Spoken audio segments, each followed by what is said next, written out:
All right, we are caught up with the chat. So let's go into Sri Lanka. Not actually, I mean, let's just talk about it. So Sri Lanka had an election, and the NPP, which is led by the JVP, and this is like a Marxist-Leninist group, allegedly, is now in power in Sri Lanka after a neoliberal government basically ushered in a big financial crisis. People went far left and they won. But, you know, considering how debased the term Marxism-Leninism is these days, you know, what is this party? What is this coalition all about? Basically, it's the NPP coalition, which is then led in turn by the JVP. So, okay, you got communists in the head of this coalition. That's something that we would theoretically want. Are they good communists? Because there's plenty of communists that say that they're communists and then actually suck. So, we have 3 articles here, and I would like to hear from anybody in the chat that has informed views on this topic. So what we're looking at here is an article from the Daily Mirror online, and that is a Sri Lankan website. It's .lk. JVP-led NPP believes in a unique Sri Lankan economic model based on socialist principles. That's a quote from Nalinda Jayatissa, former MP. And so let's get into this, and I hope that I made the text big enough, because it's going to be hard for me to lean in on the screen, but let me see what I can do. So these are the bullet points. We will operate an economy based on 3 pillars: production growth, economic expansion, and public participation. 2, we believe in a uniquely Sri Lankan economic model based on socialist principles, so socialism with Sri Lankan characteristics. It is important to bear in mind that Sri Lanka cannot develop while disregarding its ties with India, its closest neighbor, and the regional powerhouse. So that is one of the dominant features of Sri Lankan politics is their relationship with India, India being a possible imperializing influence on them, being that it is a larger economic force. The real crisis, because they are facing economic crisis, is more serious than the one being painted by the government through the media, which is loyal to it. And so also, according to the party, they don't believe in the total state role in business operations, like the management of estates, mines, and etc. So not even talking about collectivizing the commanding heights of the economy. We'll talk about what they do, because we're going to read this, which is an interview, and then another thing on their industrial policy, and then a third article about the relationship with the Tamil situation and the Tamil genocide. So the National People's Power, the NPP, which is the overall coalition, believes in economic policy formulation by the government for the expansion of GDP. So this is like, again, the Chinese socialism with Chinese characteristics model. It's like all about GDP. It's like historically not really a socialist measure of the economy. We will act with the participation of the state-private sector partnership, private sector alone, and cooperatives, and as when necessary. We have to adopt the best possible approach. Kind of makes you like yearn for Titoism, you know? Even that would be, sounds like a step up over what they're proposing, but let's get into it, this unique model. So the JVP-led National People's Power former MP, Dr. Nalinda Jayatissa, takes questions from the Daily Mirror over its policy approaches in view of future elections. The NPP is now campaigning in anticipation of future elections. So here are excerpts from that interview, and this is overall from December 2023, so less than a year ago. Question: what is your party's stand on the current debt crisis and the extended fund facility with the International Monetary Fund? So again, this is when the last government, the neoliberal government, was in power. As everyone else does, we also see this as a rigorous economic crisis. The real crisis is more serious than the one being painted by the government through the media loyal to it. Sharmini Khoury, former director, Institute of Capacity Development of the IMF, explained in clear-cut terms the depth of the economic crisis before the central bank officials recently. According to her, even if we implemented the IMF prescription in its entirety with debt restructuring and maintaining a primary surplus of 2.5% of the GDP, our debt burden will reduce only to 95% of GDP by 2023. Normally, in an emerging economy, it is only 65% of GDP. So when you have a really high debt burden, it can affect growth because it's a drag on the overall economy. In India, it is 55%. As such, we, on the instruction of international organizations supportive of us, believe in the expansion of the size of our GDP, that is, to increase production. Up until 1975, for 30 years in the post-World War II period, a state-controlled economic model was experimented in the world. It was the same in countries such as Soviet Russia and the United States of America. Okay, who I guess have the same type of economy. They make several statements like that, and I find that so bizarre, and I don't even know where they're coming from. But afterwards, the neoliberal economic model, after like 1975, emerged, reducing the role of the state in the economy and allowing the private sector to take over. As with Sri Lanka, this model has not yielded, as President Ranil, I cannot pronounce that, himself admitted in his budget speech. The National People's Power believes in economic policy formulation by the government. For the expansion of GDP, we will act with the participation of the state-private sector partnerships, the private sector alone, and cooperatives as and when necessary. We have to adopt the best possible approach. We don't believe in a total state role in business operations like managing estates, mines, etc. We are ready to handle the economy with any sector that is competent. Still, the state does planning and supervision and will ensure that the people benefit in the end. Does this sound like Marxism-Leninism? It doesn't to me. Also, like basically saying that the USSR and the US had like the same type of economy from 1945 to 1975, I think is a bit of a stretch to say the least. But here we go. And I'm really looking forward to having the chat here because I think there's a lot of interesting, you see Marxist-Leninist elected. First of all, there is no parliamentary road to socialism, but can they do something in the government? Maybe.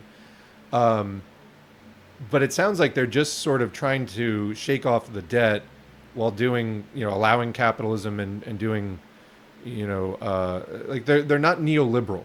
It's not just like the government has absolutely no regulatory power, but that's not really, it's not socialism for one thing at all.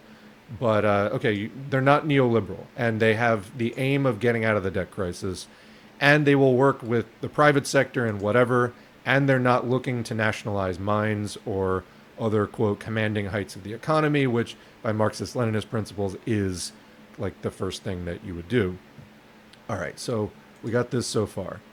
Is that a social market economic model in which the state plays a role similar to that of a referee in a football match? Answer. The economic model adopted by Soviet Russia and East European countries in post-World War II was called socialist or social market economy. To counter it, the capitalist camp introduced a social market economy. No, they really didn't.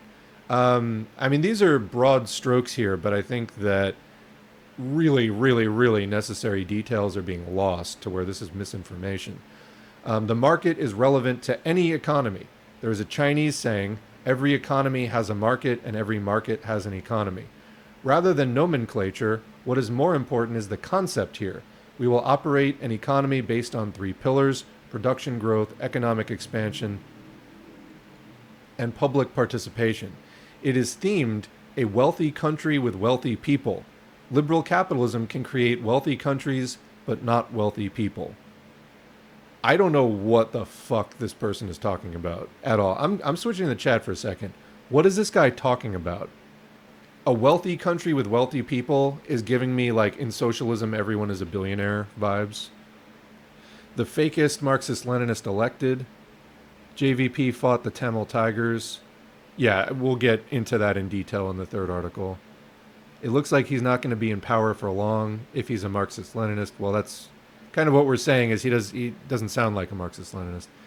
It's funny when there are people out there that easily say they're communists, but in reality they're not. Yeah, what? There's so many. when they're opportunists, revisionists, and they support the bourgeoisie one way or another. So yeah, the market socialism, but like also the USA, according to this person, was a social market economy. What? What's an example of a good socialist leader in 2024? I mean, the socialist camp collapsed several decades ago. The task at this point is to clear the way to rebuild it. I'm pretty sure that the first thing that they did as president was to appoint Sampath Toyakanta to Secretary of Defense. In the past, they were responsible for participating in the 2009 genocide. Yeah, I think that we'll get into the specifics of that in the third article. I think it's only correct to let capital develop your country when you're a third world country. Why? I mean, support that statement. And especially if you're a Marxist-Leninist. Why? Explain that. Is this a BRICS thing? I'm not really sure what their relationship with BRICS is, except that he's touting the Chinese already. Yeah, it does sound like that they're classifying the New Deal as socialist reforms, but any Marxist-Leninist should know better than that. Seems to me like just some socialist fluff to cover up more liberalism for Sri Lanka. That's what it sounds like to me, too. Production growth and economic expansion, while some people read Marx and understand something else. Yeah, all right, let's keep going. So next question, what are the specific roles of government in each sector, such as agriculture and education?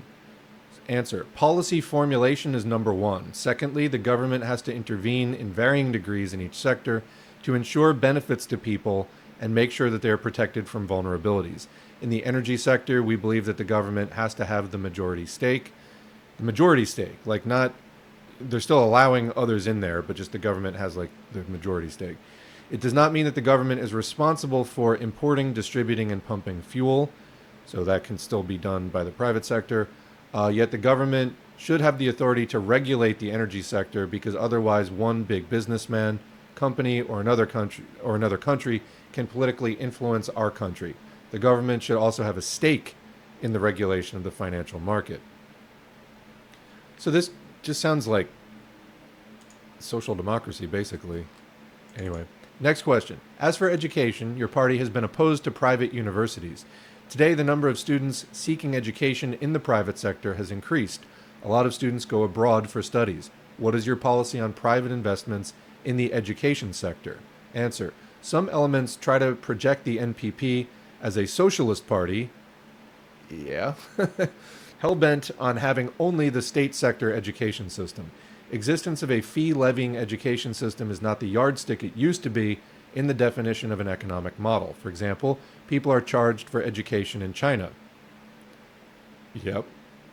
During the time of ex-Chinese President Hu Jintao, private education was started.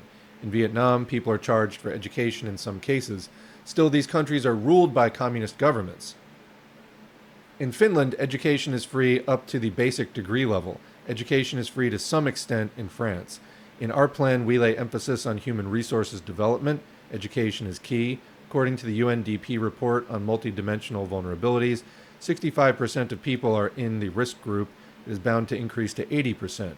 The World Bank says 90% of people have exhausted their deposits or curtailed expenses for education and all. The World Food Program says 1/3 of people suffer from nutrient deficiencies.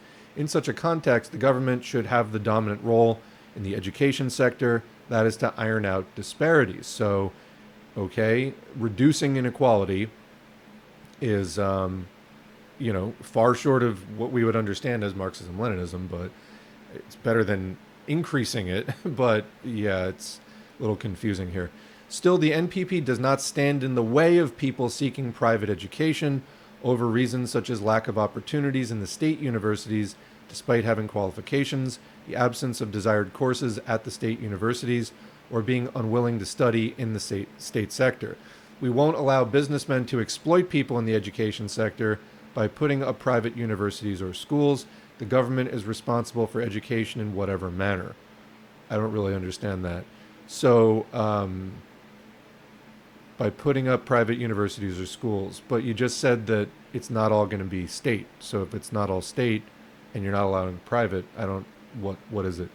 There are around 15 private universities already in operation. Nothing will happen to them. Okay, so you're not allowing the construction of new ones? It's unclear. We as the government will only regulate them. Also, we will expand education opportunities for people using tax revenue and private investments. We won't eliminate the private sector from this field at all. So 3 questions here. The first one, the JVP has transformed a lot of its policies in this regard, hasn't it? Answer. Anyway, it is natural for a socialist party to undergo changes in its strategies under evolving circumstances without compromising on the core principles. And this is what you hear from opportunists all the time, is like diversity of tactics, changing circumstances. Yes, but there are certain things which are non-negotiable. Anyway, nowhere in the world can one find specific models that outline how a socialist party runs a government. I'm not sure about that. It all depends on the level of development, public cognition, and global circumstances of any given country. To an extent, of course, but there's been a lot of different models over time now, and also a lot is understood about what the different outcomes of following different paths are with regard to those things. Question, can you describe your economic model using any particular terminology? Answer, neoliberalism is a failure as accepted even by the outgoing president who advocated it. The socialist camp collapsed in the world. Would you care to comment on that? There are socialist governments in the world. Other than China and Vietnam, other countries are not on a sound footing. We believe in a uniquely Sri Lankan economic model based on socialist principles. That is to enhance production and ensure its equitable distribution. Next question. What is the country which is closest to you in terms of economic policy? Answer. I don't think such a model can be found anywhere in the world. In our policy, there are numerous features similar to the Indian economic model, such as the development of small and medium industries, boosting GDP through cooperative societies, taxation aimed at protecting local industries. Like in Vietnam, we have export-oriented policies targeting the markets in the United States and Europe. We have features similar to the Singaporean model in terms of development of the service sector. If you insist on asking the closest country to our policy, we can cite Vietnam, which also underwent a similar phase in its history. So Vietnam used to do things differently. They got forced into opening up to the West after the USSR was not there to support them anymore. And, not all of that was by choice. So interesting. Question, what is your plan to attract foreign direct investments?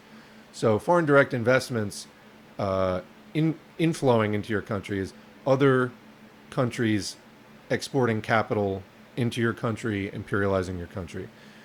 For that, not only foreign policy, but also economic and political policies are important.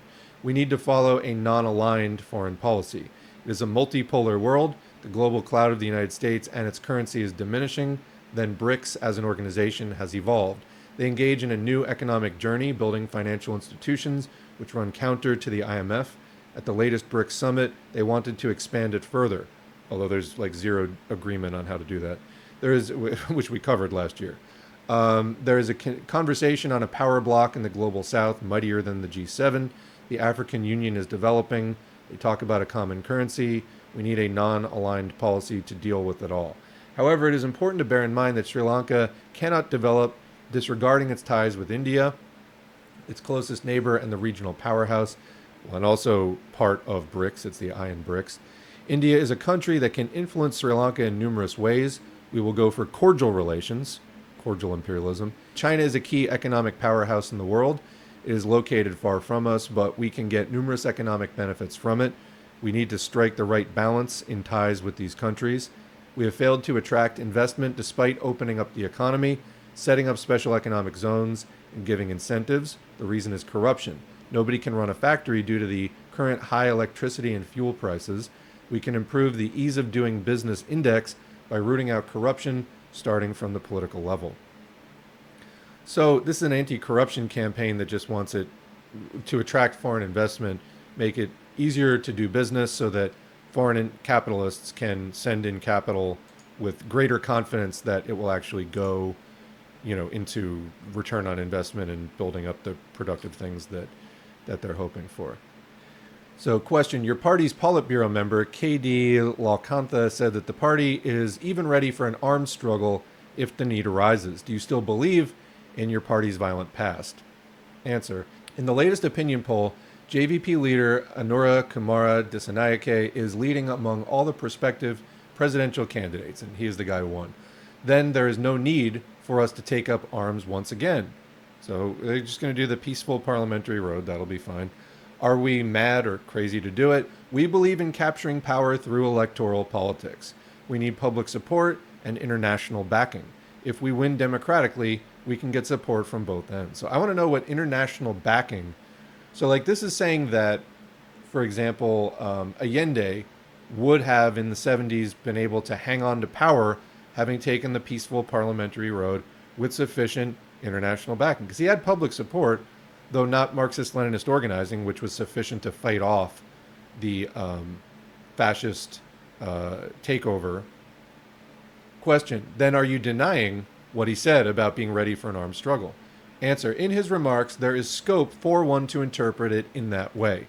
He said he was involved in the armed struggle in 1988 and 89. He said he will not shy away from such action if the need arises in the future. This is interpreted in this manner. We completely rule out an armed struggle. So, last three questions. In your opinion, is the 1988-89 struggle a past aberration? Answer, whether an armed uprising is good or bad depends on its end result. In China, the government was formed in 1949 through an armed struggle. The armed struggles resulted in power capture in Vietnam and the United States. If the struggle is won, it is hailed. If it is defeated, it is bashed. What is your view in retrospect of what you did? Answer, we regret what happened at the time. We are shocked over what happened. We wish it did not happen. We wish our party was not banned. Whatever it is, we are shocked over what happened. When we mobilize ex-military personnel politically, the government slanders us, citing it as a move to launch another struggle. Question, did you reprimand Mr. Lalkantha over such remarks? Answer, we discussed the matter internally. We resolved that we should not make any statement that leaves scope for any such interpretation hereafter. So let's, before we go to the second article, let's go to the chat. New Deal socialist reform or capitalist bribes for the working class so they don't revolt. What are we reading? The Harris campaign? Interesting. Sounds like the China strategy, capitalism with Marxist dressing. On the majority stake in the energy sector. Why? It sounds like pure corruption. Major necessity, giant pot. Why allow other private profiteering? It doesn't make sense. Public education in China made China largely literate. I wonder what private Chinese schools will do to the nation's literacy rates. Quote, businessmen. Yeah, it's a nice way of saying it. So they're saying that they will allow for private education to make up for the shortcomings of state education. That sounds like not having a plan. I couldn't agree more. It sounds like a cover-up of the actual thing that they're going to do. Yep. Multipolar, BRICS, it ain't Marxist. Capitalism might just jump ship to the third world. It is a global system. They can do that. Sure, revolution through election, right? Eye rolling. So, yeah, I mean, that is literally why BRICS was set up in the first place. It was coined by Jim O'Neill at Goldman Sachs a little over 20 years ago in a paper called Building Better Economic BRICS. And it was about emerging markets for investment. That's where BRICS came from. Those countries don't really have much in common except that they are emerging markets. And this has since been seized by Dungus Three Worlds opportunists. But yeah, it was coined by Goldman Sachs. Armed struggle can be just even if they ultimately fail, so results aren't everything. Yeah, I mean, I think he was just making the point that, like, you know, the victors write the history. So armed struggle has resulted in the formation of a lot of legitimate, you know, considered legitimate political states. But when they fail, it's just like demonized because it was, quote, violent. So, I mean, I get that point. But think about China's system, whatever, but I still think it's superior to the Western model. Sure, not a Marxist-Leninist model, but yeah. See, here's the problem with that statement, but yeah. That's the problem. What you're encompassing and sweeping under the rug with the but yeah. So why are they calling themselves Marxist-Leninist? You got to, like, think a little bit more critically. You got to follow it out. Why are they calling themselves Marxist-Leninists? Where will this go? the question is not just in the here and now, is it better than the Western model? And better, what do you even mean by that? There's a lot of different metrics that you can measure an education system on. That's such sloppy thinking, and especially when it comes to Marxism-Leninism. Are you doing Marxism-Leninism or aren't you? And if you're not, what do we know about what happens? So that's what you're failing to consider by just, but yeah, you know?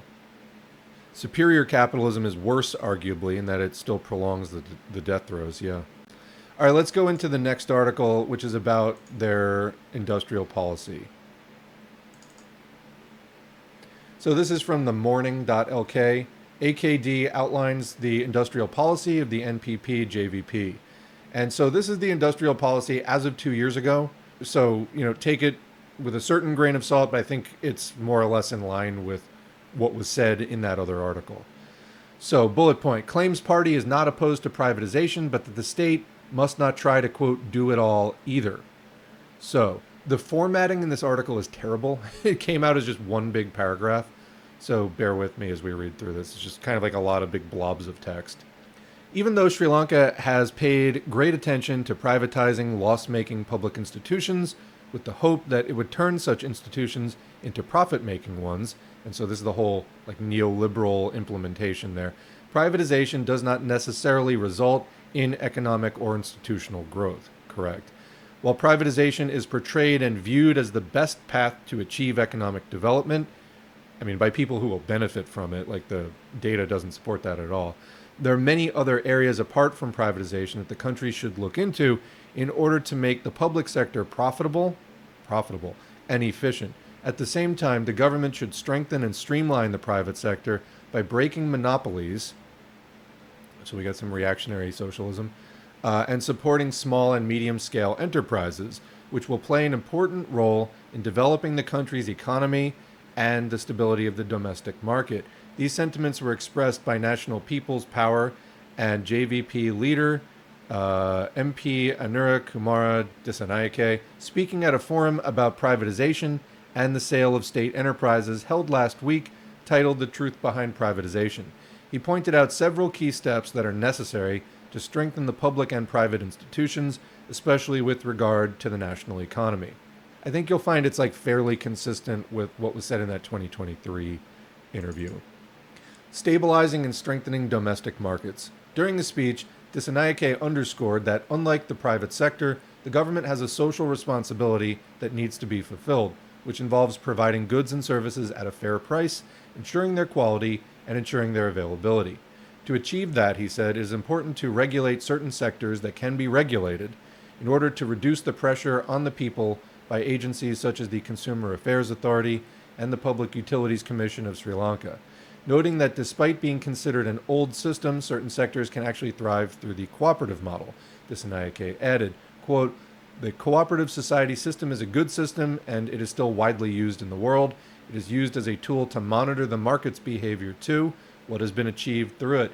It has helped make interventions to control a fair price, good quality and availability, especially in paddy and rice markets. When it comes to our country's rice market, only 23% is owned by mainstream rice mill owners. The other 77% is owned by small and medium-scale rice mill owners. However, it has been possible for the 23% of the larger rice mill owners to completely dominate the paddy and rice market. That is because 77% of rice mill owners are not organized, they do not have brand names, stable quality, and an uninterrupted supply of products. However, the said 23% of rice mill owners have those qualities, and that has made it possible for them to create a rice monopoly. So what he's going to describe here is basically helping to organize the small and medium ones into that. So continuing. Reminding that former Agriculture Minister Mahindananda, has said that the government was planning to set up 8 rice mills to change the status quo. Dissanakaye said that it would not be the approach his party or government under his party would choose. Quote, we are not advocating for the government trying to control everything and trying to do it all. We will not do that. Instead, we will provide technology and capital for small and medium-scale entrepreneurs and organize them through some form of society or union to to ensure that their products enter the market under one brand name and have the same quality. That could break this monopoly. Another approach he said is important, especially when it comes to breaking monopolies, is increasing competition. Taking the government's decision to impose import restrictions on tiles, he said that in a context where Sri Lanka's tile market is dominated by just 3 companies owned by 2 owners, import restrictions could create a tile monopoly in the country. He also noted that tile prices have already skyrocketed. Quote, "We will not allow monopolies to be created in the market. If we were to take that decision, we would have identified and invited several businessmen to enter this business. We would have taken measures to provide the capital they need through the banking system at a lower interest rate. In addition, in such a situation, we would provide the technical knowledge when necessary and would establish the confidence that their businesses would be supported. Only then would we stop importation," unquote. He stressed that his party or a government under his party would accept market behavior based on competition created by more manufacturers. Privatizing and restructuring the public sector. Dissanakaye went on to say that even though privatizing is often portrayed by various parties as a solution to save loss-making institutions, which the general public too believes due to the burden of the economy they're experiencing, it is not the best solution in many cases. He questioned the rationale behind selling to the private sector only selected public institutions, not inefficient or loss-making public institutions in general. He emphasized that the economy should be handled by the government in line with national economic strategies, and that one of the main obstacles hindering the country from reviving the public sector is unwarranted political interference. Dissanakaye pointed out several instances where relatives of a minister in charge of ports were appointed as chairman of Lanka Ports Authority, relatives of a minister in charge of petroleum oil were appointed as chairman of Ceylon Petroleum Corporation, and unqualified and connected persons were appointed to top posts of Sri Lankan airlines. He stressed that such appointments are usually made to public institutions pertaining to ports, petroleum, and Sri Lankan airlines, and that appointments made under political interference are generally made to institutions that have huge amounts of wealth. Quote, "In this context, first of all, institutions of economic strategic importance should be kept under the government and should not be politicized," he opined. Dissanakaye said that when he was serving as the Minister of Agriculture, he depoliticized public institutions that were under him, and that when it comes to top positions in those institutions, priority was given to expert and experienced professionals. He claimed that such steps have borne fruit. He further added that some institutions that suffer losses made profits when political interferences were prevented when appointing officials. Moreover, according to Dissanakaye, one of the main steps necessary to strengthen the public sector is eradicating corruption in public institutions. He opined that it is an achievable objective, as there is a large number of people who wish to support the country by doing their job properly. Unnecessary appointments, political appointments, and the recruitment of unsuitable persons, he said, are among the main factors that have nourished corruption, as well as a culture that supports corruption.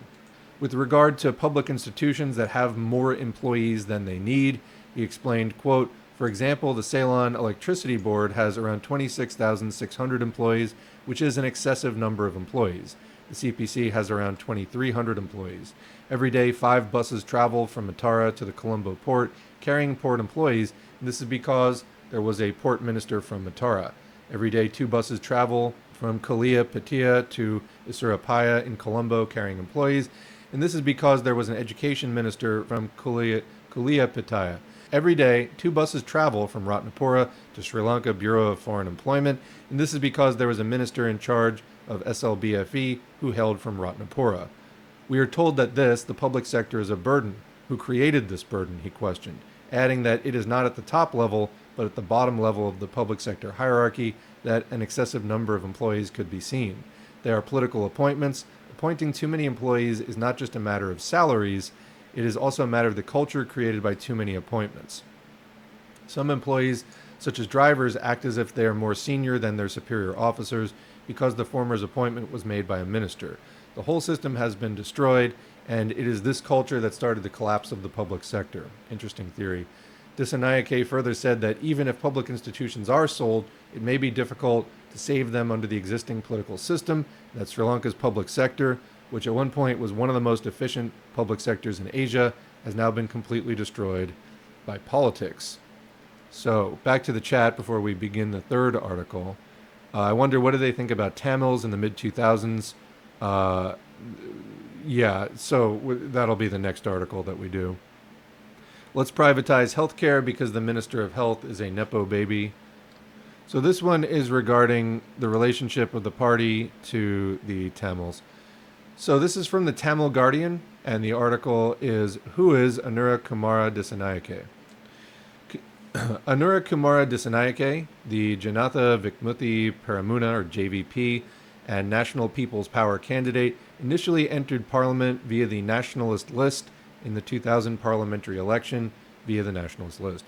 Whilst initially supportive of the then Kumaratunga administration, the JVP aligned with hardline Sinhala nationalists in opposition to the 2002 peace negotiations with LTTE. In 2004, the party rose to prominence by campaigning explicitly on an anti-ceasefire platform and forming an alliance known as the United People's Freedom Alliance, UPFA, with Mahinda Rajapaksa.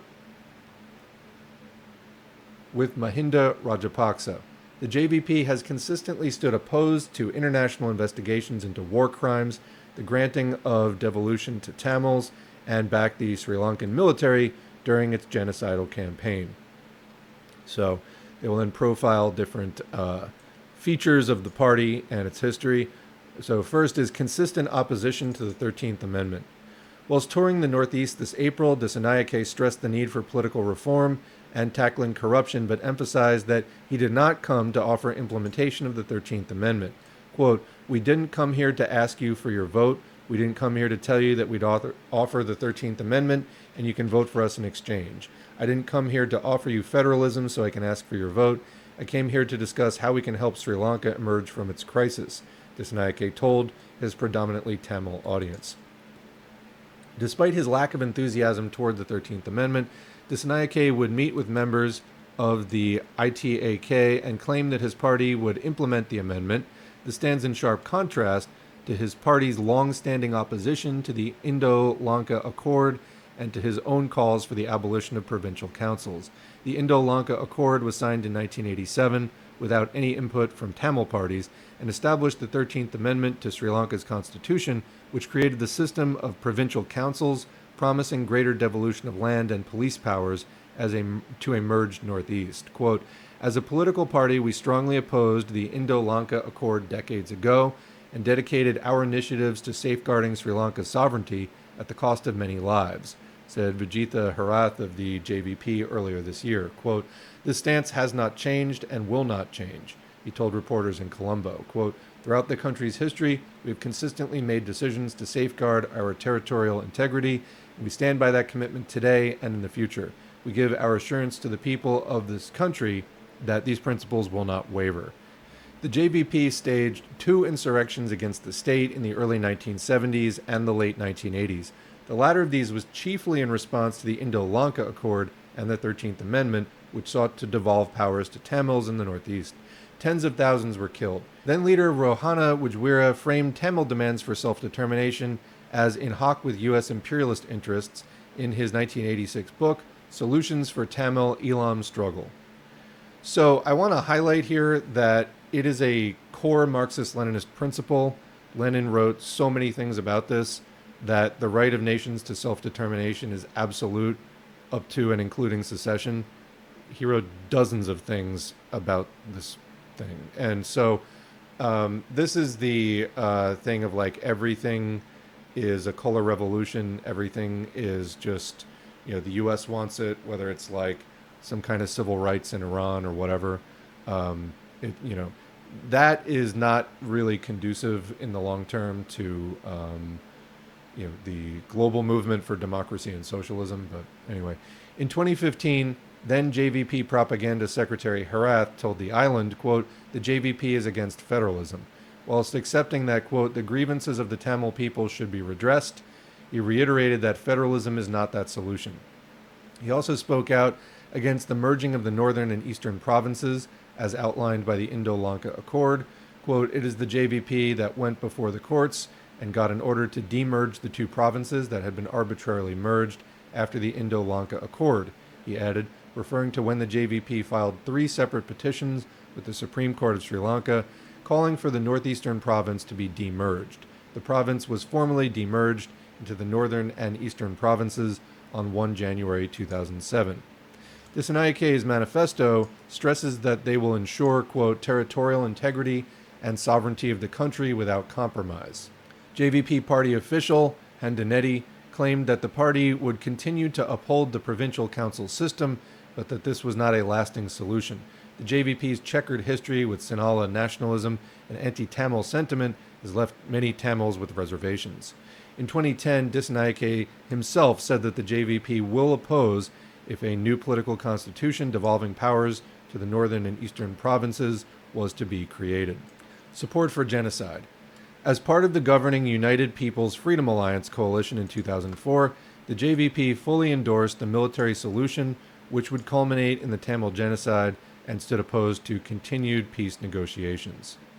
A picture there from some of those protests.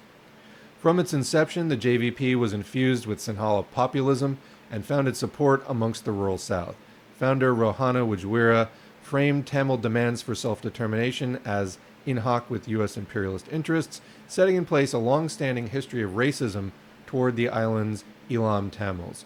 Though the JVP staged 2 violent insurrections against the Sri Lankan state that saw tens of thousands killed, it found no sympathy or solidarity for Elam Tamils and instead remained staunchly opposed to Tamil demands for autonomy. The party went on to breed some of the island's most fervent Sinhala racists. When a 2002 ceasefire agreement between the Liberation Tigers of Tamil Elam and the Sri Lankan government was initially signed, Dissanakaye was amongst the parliamentarians who fumed against it, telling Parliament that the LTTE had laid a foundation to establish a separate state in the island. He repeatedly protested the government, leading JVP rallies such as the 2003 5-day, 116-kilometer foot march from Kandy to Colombo, demonstrating against the deal.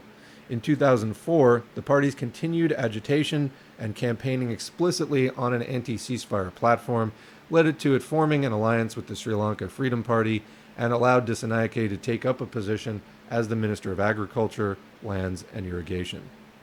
After the devastating Indian Ocean tsunami that year, which saw the deaths of over 35,000 people, 2/3 of which were reported to be from the Tamil Northeast, the JVP rejected the possibility of joint post-tsunami aid distribution.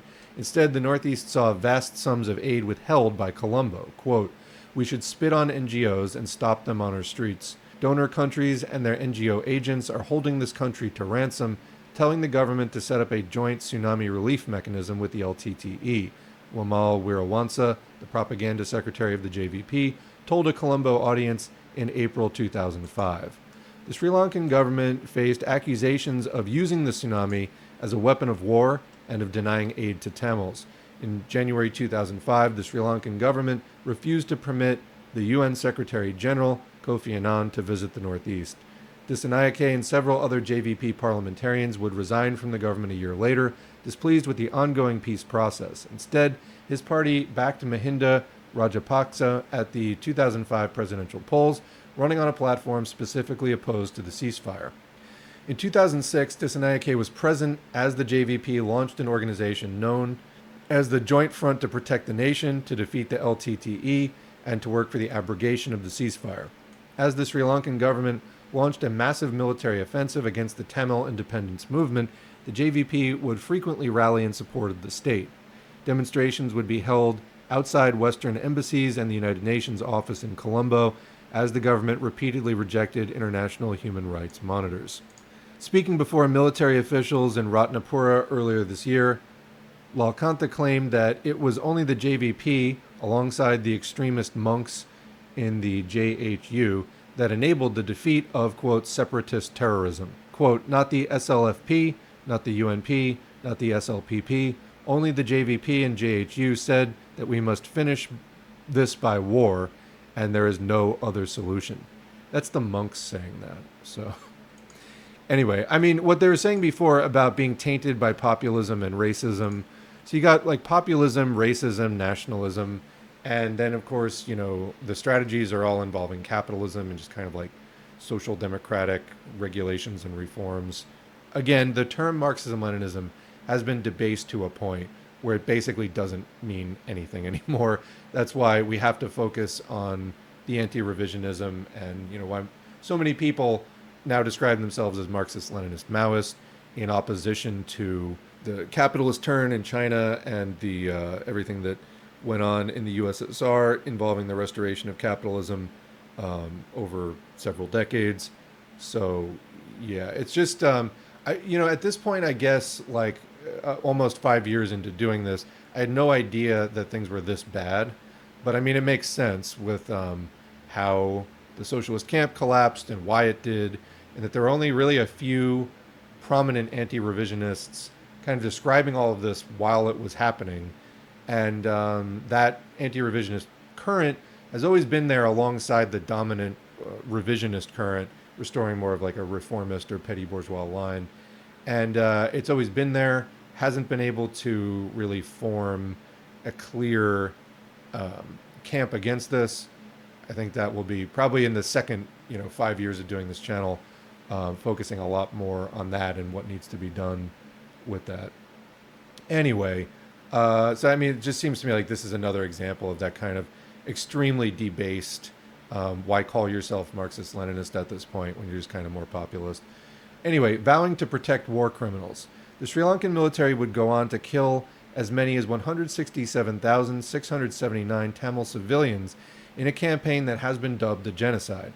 Food and medicine were embargoed, hospitals were repeatedly shelled, widespread sexual violence deployed, and surrendering Tamils executed.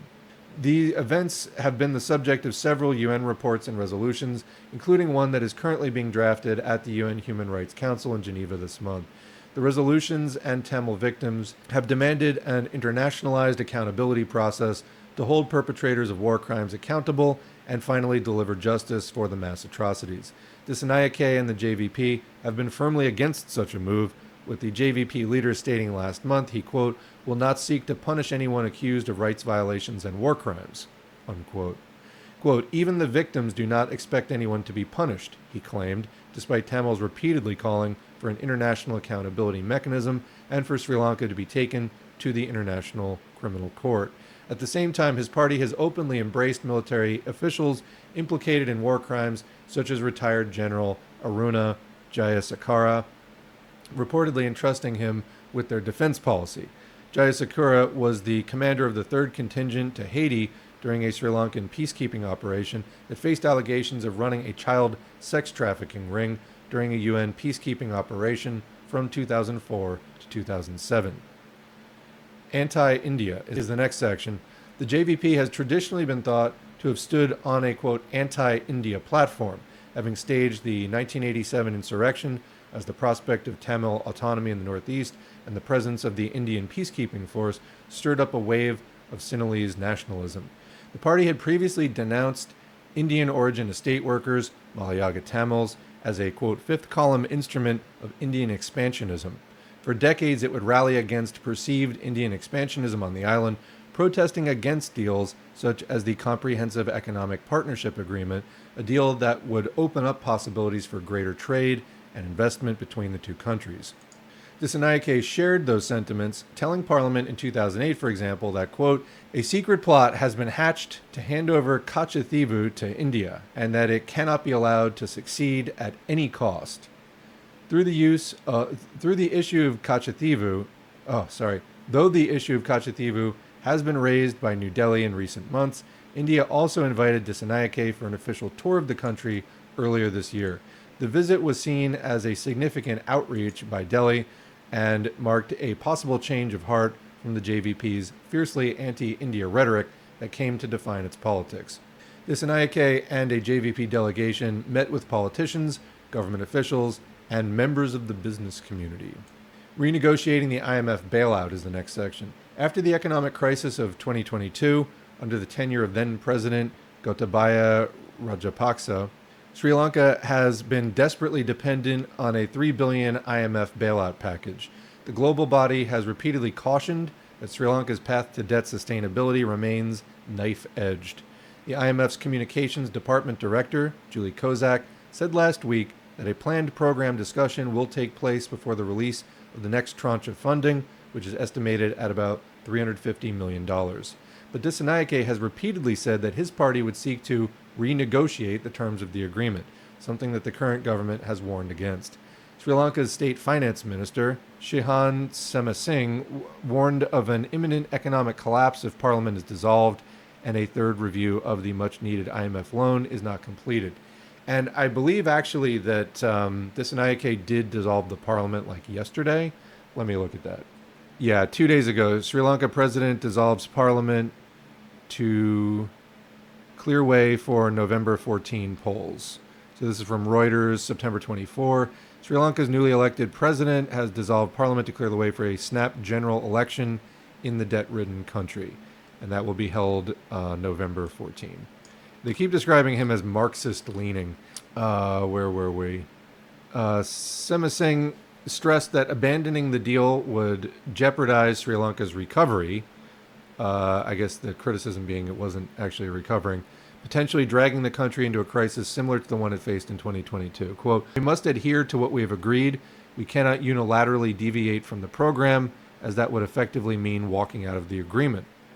I think that is the idea. Semasinghe told reporters during an event in Colombo, quote, "If that happens, Sri Lanka could easily return to the conditions that we faced in 2022.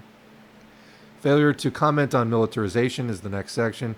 Dissanakaye's manifesto also fails to speak of the issues caused by militarization in the North and East. Instead, the manifesto attributes, quote, "social inequalities in the distribution of land" to privatization, citing that this has caused, quote, "various political problems." It pledges that the NPP will develop a system of quasi-judicial institutions for fast and fair, that's a quote, resolution of land-related issues. Currently, there are various ongoing land disputes and the military occupation of the Northeast. So we'll maybe get into that manifesto in like the next stream or something. Next section, staunch Sinhala Buddhist nationalist.